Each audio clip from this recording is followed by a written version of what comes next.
पितृपक्ष और रुचि प्रजापति की कथा सुनेंगे। इसके पहले हम लोग पितृपक्ष के दौरान हम अपने पितरों को श्रद्धांजलि देते हैं और उनकी आत्मा शांति के लिए तर्पण और पिंडदान करते हैं। रुचि प्रजापति जैसे महान पितरों को याद करना और उनकी आत्मा की शांति के लिए पूजा पाठ करना बहुत ही महत्वपूर्ण माना गया है।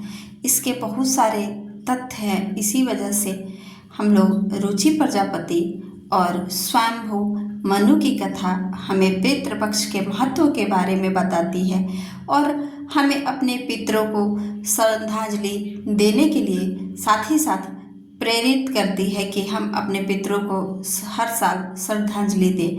क्या आप पितृपक्ष के बारे में और जानना चाहते हैं तो चारों दिशाओं के पितरों के नाम कुछ इस प्रकार श्लोक में है।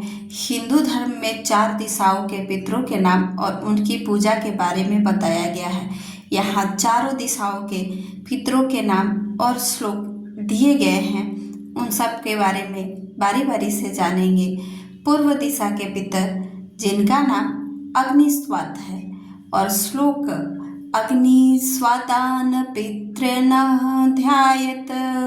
पूर्वे चैव दिवाकरे पश्चिम दिशा नाम सोमपा। श्लोक सोमपा पित्रे च नाम आज्यपा। आज्यपा पितॄन् ध्यायते उत्तरे च दिवाकरे। दक्षिण दिशा के लिए नाम बहिर्सदा पितॄन् ध्यायते दक्षिणे च दिवाकरे। यह पितर देवता दक्षिण के हैं। पितृपक्ष हिंदू धर्म में एक महत्वपूर्ण अवसर है जब लोग अपने पितरों को श्रद्धांजलि देते हैं और उनकी आत्मा की शांति के लिए तर्पण और पिंडदान करते हैं। यह पक्ष पितरों के प्रति सम्मान और आभार व्यक्त करने का समय होता है। हमेशा भाद्रपद के समय हम लोग अपने अपने पितरों को ही तर्पण देते हैं। पितृपक्ष की कथा के अनुसार पितर अपने वंशज की ओर से श्रद्धा और सम्मान की अपेक्षा करते हैं। जब हम अपने पितरों को याद करते हैं, उनकी आत्मा की शांति के लिए तर्पण और पिंडदान करते हैं, तो हम उन्हें श्रद्धांजलि देते हैं और उनकी आत्मा को शांति प्रदान करते हैं। इस तरह हमारे पितरगण खुश हो जाते हैं और हमें बदले में आशीर्वाद प्रदान करते हैं। तो तर्पण एक प्रकार से जल चढ़ाने की विधि होती है जो पितरों की आत्मा की शांति के लिए किया जाता है, और पिंडदान एक प्रकार का भोजन चढ़ाना है जो पितरों की आत्मा की शांति के लिए भी किया जाता है। श्राद्ध एक प्रकार का पूजा पाठ है जो पितरों की आत्मा की शांति के लिए भी किया जाता है।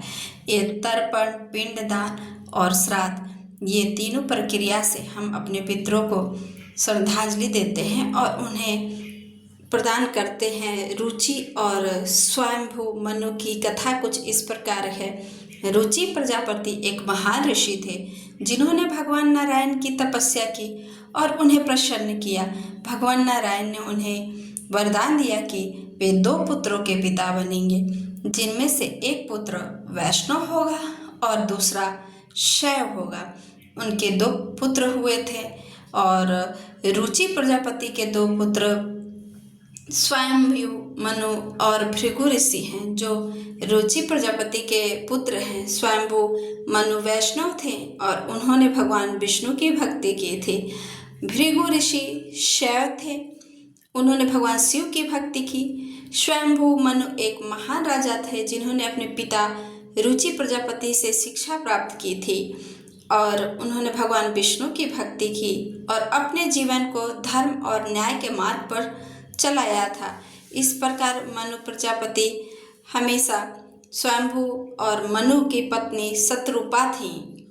स्वयंभू मनु की पत्नी जो थी वो शतरूपा थी, जो एक महान पतिव्रता थी। उनके 2 पुत्र हुए और 3 पुत्रियां हुई। स्वयंभू मनु ने अपने जीवन में कई महत्वपूर्ण कार्य किए और अपने वंशजों को धर्म और न्याय के मार्गदर्शन पर चलने की शिक्षा दी। यह जानकारी अच्छी लगे तो